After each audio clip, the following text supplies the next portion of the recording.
అందరికీ నమస్కారం అండి. తెలంగాణ రాష్ట్ర ప్రభుత్వ ఉద్యోగులకు శుభవార్తను ప్రకటించిన ప్రభుత్వం సంచలన ఆదేశాలు జారీ చేయడం జరిగింది. సో ఈ వీడియోలో వీటి గురించి పూర్తి వివరాలు అయితే తెలుసుకుందాం. సో ముందుగా వీడియోని సపోర్ట్ చేసే వారందరూ కూడా వీడియోని ఒక లైక్ చేసి మీ తోటి ఉద్యోగ మిత్రులకు వీడియోని అయితే షేర్ చేయండి.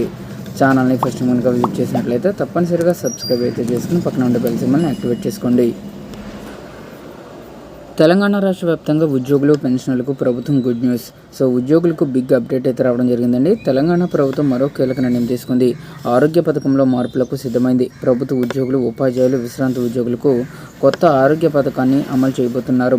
సో ఈ కొత్త పథకం పైన ఆరోగ్యశ్రీ ట్రస్ట్ సీఈఓ, ఉన్నతాధికారులు పలు ఉద్యోగ సంఘాలతో సమావేశం అవ్వాలని నిర్ణయించనున్నారు. పాత పథకంలో ఉన్న లోపాలను సవరించి కొత్త ఆరోగ్య పథకానికి ప్రభుత్వం శ్రీకారం చుడుతుంది. ప్రభుత్వం తీసుకొస్తున్న ఈ ఆరోగ్య పథకానికి న్యూ ఎంప్లాయీస్ హెల్త్ స్కీమ్గా వ్యవహరించాలని నిర్ణయించారు. ఈ పథకాన్ని అమలు చేసేందుకు ఎంప్లాయీ హెల్త్ కేర్ ట్రస్ట్ ఏర్పాటు కానుంది. అయితే ఇప్పటివరకు ప్రభుత్వ ఉద్యోగులు, ఉపాధ్యాయులు, రిటైర్డ్ ఉద్యోగులకు క్యాష్లెస్ ఆరోగ్య సేవలను రాజీవ్ ఆరోగ్యశ్రీ ట్రస్ట్ ద్వారా అందిస్తున్నారు. ఈ సేవలు అయితే నామమాత్రంగానే ఉన్నాయనే అభిప్రాయం ఉద్యోగుల్లో కనిపిస్తుంది. కాగా బకాయిలు సరిగ్గా చెల్లించకపోవడంతో ఈహెచ్ఎస్ కార్డులు కొన్ని చోట్ల చెల్లుబాటు కావడం లేదని ఉద్యోగులు ఫిర్యాదులు చేస్తున్నారు. సో ఇలా ఉంది కాబట్టి మొదట నగదు చెల్లించి క్లెయిమ్ చేసుకున్నప్పటికీ కూడా మొత్తం నగదు తిరిగి రావడం లేదని వాపోతున్నారు. దీంతో ఉద్యోగులు కాస్త ఇబ్బందులకు గురవుతున్న అంశాన్ని ప్రభుత్వం గుర్తించింది. ఈ క్రమంలోనే కొత్త ఆరోగ్య పథకాన్ని తీసుకురావాలని ప్రభుత్వం తాజాగా నిర్ణయం తీసుకుంది.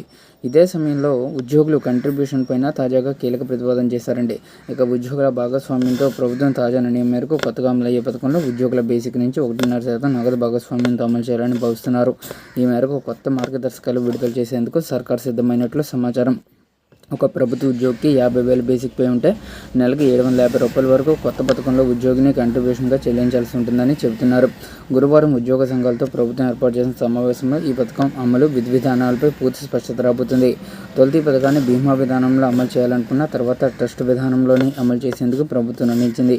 రాజీవ్ ఆరోగ్యశ్రీ ట్రస్ట్ పర్యవేక్షణలో ఇది కొనసాగనుంది. సో ఉద్యోగుల బకాయి విషయంలోనూ ప్రభుత్వం గతంలో ఇచ్చిన హామీ మేరకు ప్రతి నెల విడుదల చేసింది. ఇక ఆరోగ్యశ్రీ పథకంలోనూ కొత్త మార్పులు ఉద్యోగుల భాగస్వామ్యంతో కలిపి పూర్తి స్థాయిలో అమలు చేసేందుకు ప్రభుత్వం సమాయత్తం అవుతుంది.